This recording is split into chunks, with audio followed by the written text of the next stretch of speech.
क्या आपने कभी देखी है कुमाऊं की पारंपरिक रस्म स्वाला पथाई, जिसमें गणेश जी की प्रतिमा बनाई जाती है और स्वास्तिक भी बनाए जाते हैं पूरियों पे। आज हम पहुंचे हैं रानीखेत की एक खूबसूरत पहाड़ी शादी में और अभी चल रही है दुल्हन की हल्दी की रस्म। यह देखिए, दुल्हन को हल्दी लगाई जा रही है। पहाड़ की शादी का सबसे प्यारा और रंगीन पल यही होता है। और ये देखिए, गांव की सारी महिलाएं पीली साड़ी और पारंपरिक गहनों में सजी हुई हैं। सच में पहाड़ी संस्कृति की खूबसूरती ही अलग है। सादगी भी है, रंग भी है और अपनापन भी है। यहाँ की महिलाएं अपनी पारंपरिक गीत गाती हैं, जिसे सुनकर रस्म और भी खूबसूरत लगने लग जाता है। पहाड़ की शादियों में यह माहौल देखने लायक होता है। हंसी खुशी और परिवार का प्यार, और यहाँ पे अपनापन और प्यार देख के ना हमें बहुत ही अच्छा लगा। और यहाँ पे हो रही थी दुल्हन के ऊपर फूलों की वर्षा। ये अलग ही अलग ही खास जो अनुभव था ना, बहुत ही अच्छा लग रहा था। ये देखिए, और दुल्हन बहुत ही सादगी और प्यार से बैठी है और इतनी सुंदर लग रही थी ना, बहुत सुंदर लग रही थी, क्यूट सी।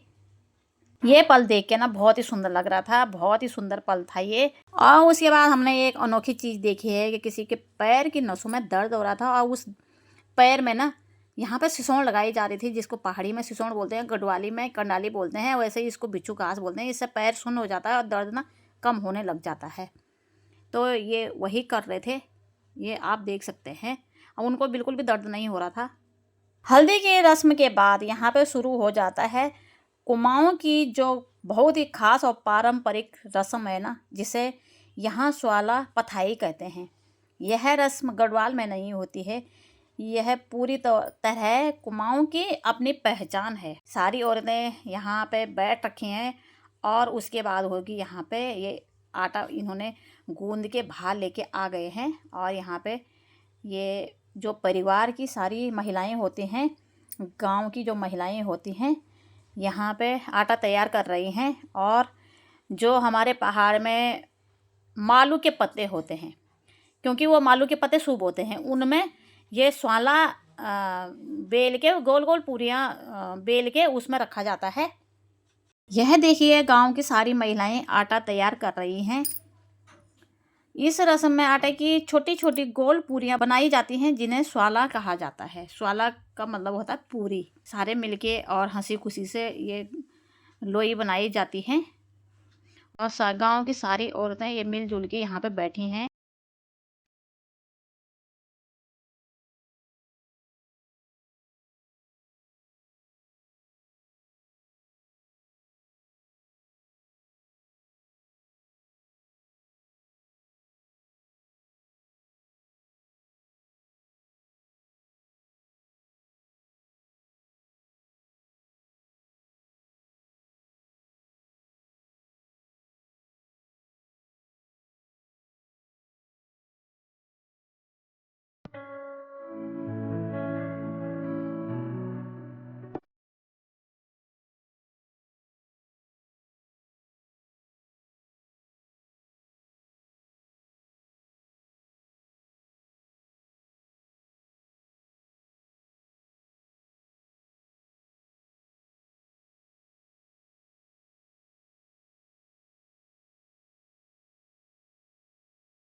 इन गोल पूरियों पर बहुत प्यार और आशीर्वाद के साथ गणेश जी का चिन्ह और स्वास्तिक बनाया जाता है। गणेश जी को शुभारंभ और मंगल का प्रतीक माना जाता है, इसलिए शादी में यह रस्म शुभ मानी जाती है। देखिए कितनी खूबी से, कितनी नमी से ये चिन्ह बनाए जा रहे हैं। यह सिर्फ रस्म नहीं, यह आने वाली नई जिंदगी के लिए आशीर्वाद का प्रतीक है। और मैं तो ये पहली बार देख रही हूँ कि मैंने सोचा था कि स्वाला पथाई एक पूरी की तरह बनाते होंगे, जैसे हमारे वहाँ पूरी बनाते हैं, लेकिन आज मैंने यह रस्म पहली बार देखी है। सुना तो है कि स्वाला पथाई।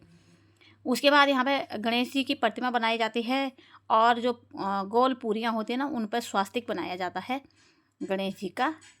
और जितने पूरियाँ बेली जाती हैं ना उनको पत्तों में रखा जाता है, उन पे गोल गोल करके गणेश जी के जो स्वास्तिक के चिन्ह हैं वो बनाए जाते हैं। स्वाला आमतौर पर दुल्हन के घर की महिलाएं ही बनाती हैं, मतलब जो परिवार के लोग होते हैं, गांव के लोग होते हैं। इसे भगवान और शादी के शुभ कार्यों के प्रति समर्पित बनाया जाता है। कहते हैं कि जितने सुंदर स्वाले बने उतनी ही सुंदर और शुभ रहती है दुल्हन की नई जिंदगी। कुमाऊं की इस खूबसूरत स्वाला पथाई रस्म को अगर आप पहली बार देख रहे हैं तो हमें कमेंट ज़रूर करके बताना कि आपको ये स्वाला पथाई कैसी लगी। हमें तो बहुत अच्छी लगी।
फिर एक एक करके इनको प्लेटों में रखा जाता है। सबसे पहले वह पत्ता रखा जाता है जिसमें गणेश जी बने थे।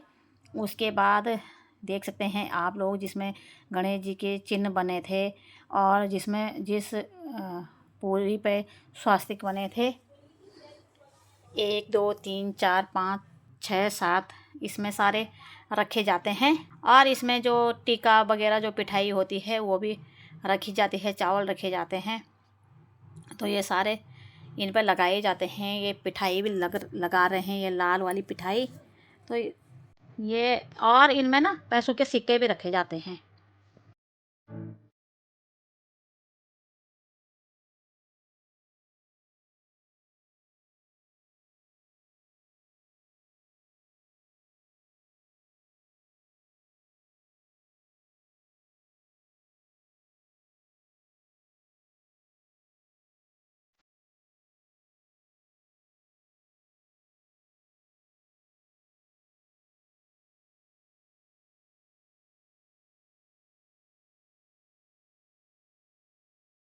उसके बाद हमने इनके घर में जो मनी प्लांट की बेल देखी ना, बहुत बड़ी थी और इसके पत्ते तो सूखे रखे थे, लेकिन हमने कहा चलो वीडियो बना देते हैं कि कहाँ से कहाँ जा रखी है। ये यहाँ पे मनी प्लांट का पौधा लगा रखा था एक बाल्टी में, और ये भी है या एक टब में लगा रखा है। और ये बेल ना पूरे घर में घूम रखी थी भाई, ये देखिए पूरे ही घर में घूम रखी थी बेल, और बहुत ही अच्छी लग रही थी। उसके बाद हम पहुंच जाते हैं ऊपर खाना खाने के लिए। जो था दिन का खाना, हम जाते हैं खाना खाने के लिए। लाइन लगी थी क्योंकि खेत में यहाँ पे खाना बना था और सही था, मतलब जो भी था जगह भी अच्छी खासी थी, और यहाँ पे खाना खाने की लाइन थी और हम खाने खाने लग जाते हैं। उस खा लिया आपने खाना? हाँ खा लिया है, बहुत ही आनंद आ गया, बिल्कुल तृप्ति हो गई है और बहुत अच्छा खाना था। और देखिए शादी में इस तरह से खाना खाना चाहिए जो कि प्लेट बिल्कुल क्लियर हो, लोगों का नुकसान नहीं करना चाहिए। ये देखिए ऐसा खाया है, बिल्कुल चाट इतना स्वादिष्ट इतना स्वादिष्ट हो रहा था सबसे यहाँ का। मेरे को लगा तो अचार लगा ना, उसमें था गुड़ और आम, इमली और वो क्या बोलते हैं उसको, काजू के टुकड़े थे और नारियल के सूखे नारियल के टुकड़े थे। बहुत ही अच्छा हो रहा था, मेरे को सबसे पसंद आया। तो पहली बार खाया मैंने तो। हाँ खाना तो सब अच्छा था, लेकिन पहली बार जो हमने खाया है अचार, मैंने वो जानबूझ के नहीं निकाला था, मैंने सोचा सब्जी है ये। ऐसे लग रहा था जैसे वो होगा चिली पोटैटो होगा। हाँ ऐसे मतलब रेड कलर का था वो। हाँ, लेकिन बहुत ही अच्छा। तो ये थाली रख दो, आप घर मत ले जाना।